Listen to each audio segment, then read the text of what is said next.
All right, here are the steps we have to follow. First, we have to create a slice for our users. Every user object should have two properties, ID and name. Now, in a real application, we should populate this slice with data from the server.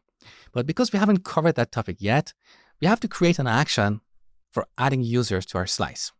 Once we do that, we can create an action for assigning a bug to a user. And then finally, we're going to create a selector for getting the bugs by a user.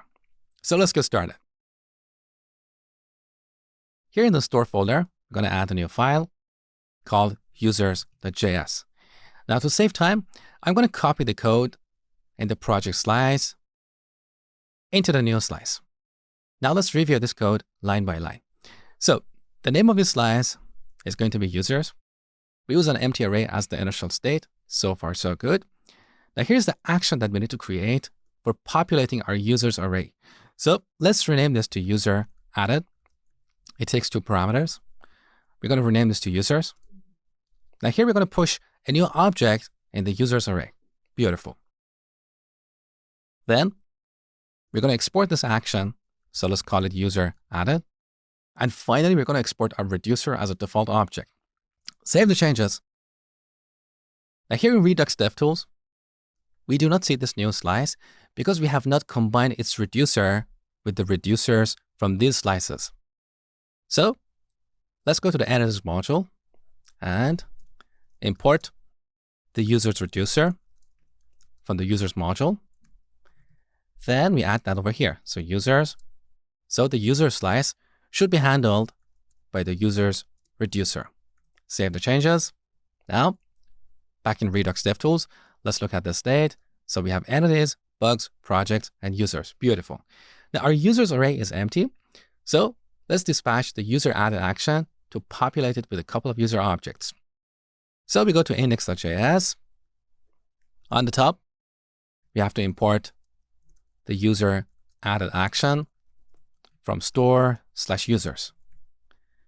Now, before we create a project, we're going to create a couple of users. So store.dispatch, user added. We give it an object with a name property set to user1. Now let's duplicate this line to create the second user. Save the changes.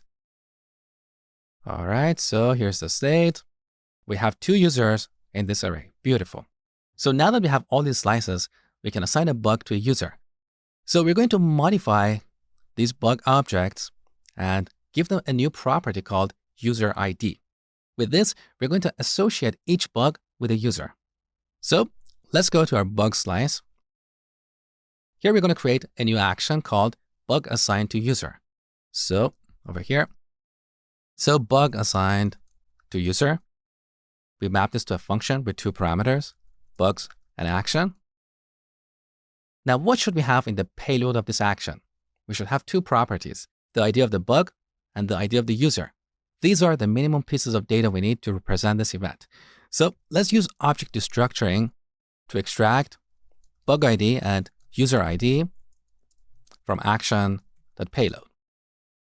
Now, we need to look up the bug with this ID and set its user ID. So here we're using an array of bugs. So the only way to find a bug is by finding its index first. So let's set index to bugs.findIndex. Here we pass an arrow function. We want to find the bug with this ID. Next, we go to our array and set the user ID property to this constant. All right, now that we have this new action, let's export it over here. So bug assigned to user. Now let's test our implementation. So we go to index.js. On the top, we should import this new action. So bug assigned to user. Now, after we add these bugs, let's assign one of these bugs to a user. So store.dispatch, bug assigned to user. Now here we need to pass an object with two properties, bug ID, which we set to 1, and user ID, which we also set to 1. Now note that here we're using identifiers. So I'm referring to this bug or this user by their ID. This is how we work with normalized state. So let's test our implementation. back in Redux DevTools. Here's the action for assigning a bug to a user. On the div tab, you can see in our array of bugs, the first object is changed. Its user ID property is set to 1. Now let's look at the whole state after the last action. So here we have 3 bugs. The first bug is resolved and is also assigned to this user. Other bug objects do not have a user ID property, okay? So they're unassigned. Now the last step, we need to create a selector for getting the bugs by user. That is very easy. So we go to our bugs module. So after the selector, let's create another selector, export constant, get bugs by user. Here we're going to use the create selector function. As the first argument, we're going to pass a selector function. So it should take a state and return state.entities.bugs. Now the output of this function is going to be the input of the result function. So the result function is going to take the list of bugs. Now we want to filter. So bugs.filter. We want to get the bugs with user ID equal to. Now here we need an argument. Where is that user ID? Well, you know that this create selector function returns a function. So instead of assigning that function to this constant, we can set this constant to a different function. This function is going to take a parameter called user ID and return the value that is returned from the create selector function. In other words, if we call this function get bugs by user and give it an ID, what do we get? We get the selector that is returned from this function, okay? So we can store that selector over here. Now that selector is going to be a function that takes the current state and returns the computed state, which is the list of bugs assigned to this particular user, okay? So now that we have this user parameter, we can access it in this function. Good.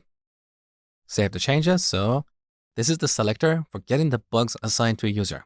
Now let's test it. So we go to index.js. On the top, we're going to import this new selector from the bugs module. So get bugs by user. Now down below, we're going to call it. So get bugs by user.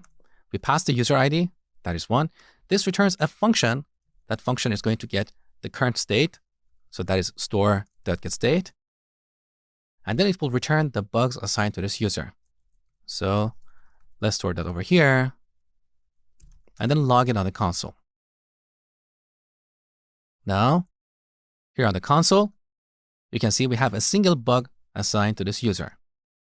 What if we pass a different user ID? Let's say 2. Save the changes. We get an empty array. Beautiful.